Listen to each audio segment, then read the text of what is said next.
Good morning, students. How are you? Students, today we will read your book chapter, Behive book chapter 4th, A Truly Beautiful Mind. एक बहुत ही सच्चा, बहुत ही सुंदर दिमाग। आज जो है हम एक ऐसी हस्ती के बारे में पढ़ने जा रहे हैं जिन्होंने कि कुछ ही अलग कर दिखाया। जब उनका जन्म हुआ था तो कुछ और थे, लेकिन कुछ उन्होंने ऐसा कर दिखाया कि हमें जीनियस वर्ड का मतलब पता था। जीनियस क्या होता है? Who do you think of when you here the word genius? आप किसके बारे में सोचते हो जब आप जीनियस वर्ड सुनते हो? Who is a genius? Genius कौन है? What qualities do you think a genius has? आपको क्या लगता है कि एक जीनियस में, जीनियस क्या होता है बेटा? प्रतिभाशाली व्यक्ति, जिसमें बहुत सारी क्वालिटीज़, मतलब प्रतिभाशाली इंसान कि वो कैसी उसकी क्वालिटीज़ होती हैं। तो हम जो है आज पढ़ेंगे जर्मन के एक यंग पर्सन के बारे में, एल्बर्ट आइंस्टाइन, जिसने कि कुछ ऐसा कर दिखाया कि पूरे संसार में उसका एक नाम बन गया। उसी के बारे में आज पढ़ने जा रहे हैं, तो स्टार्ट करते हैं। Albert Einstein was born on 14th March 1879 in the German city of Ulm without any indication that he was destined for greatness. Albert Einstein का जन्म जो है 14 मार्च 1879 को जर्मन के नगर उल्म में हुआ था। बिना किसी संकेत के उसके भाग्य में पता नहीं था कि उसके भाग्य में उस क्या एक बड़ा आदमी बनना लिखा था। On the contrary his mother thought Albert was a freak. इसके विपरीत उसकी माँ जो थी वो सोचती थी कि एल्बर्ट जो है वो एक डरावनी चीज़ है, अजीब सी चीज़ है। To her his head seemed much too large.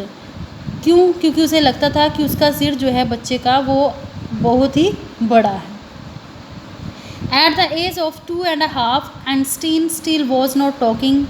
When he finally did learn to speak, he uttered everything twice.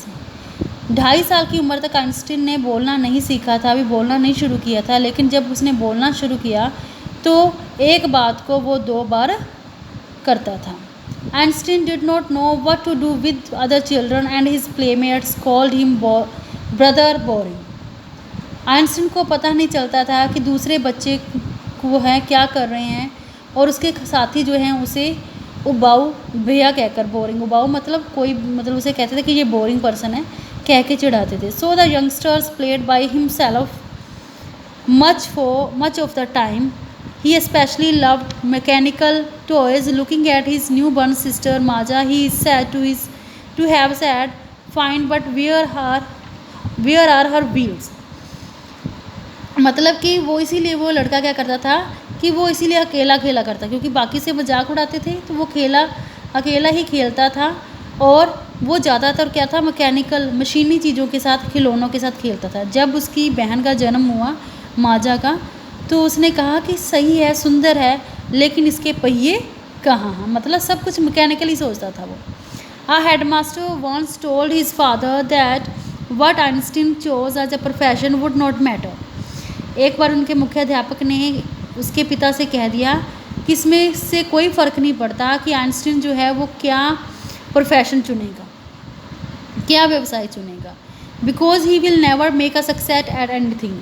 क्योंकि उसे लगता था कि वो कभी भी किसी भी चीज़ में सफल नहीं हो सकता।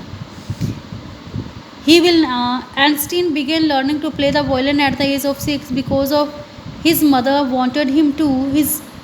He later became a gifted amateur violinist, maintaining this skill throughout his life. इसीलिए क्या किया उसने, 6 वर्ष की आयु में उसकी माँ चाहती थी कि वो वायलिन बजाना सीखे, तो उसने वायलिन बजाना सीखना शुरू कर दिया। और वो इतना, मतलब उसे सीखने लगा कि उसे जो है बहुत इसमें जो था कुशल हो गया। कुशल मतलब बहुत ही अच्छा वायलिन बजाने लगा और वायलिन वादक बन गया, और उसने अपनी इस कुशलता को जीवन भर बनाए रखा। बाकी जो हम नेक्स्ट वीडियो में रीड करते हैं।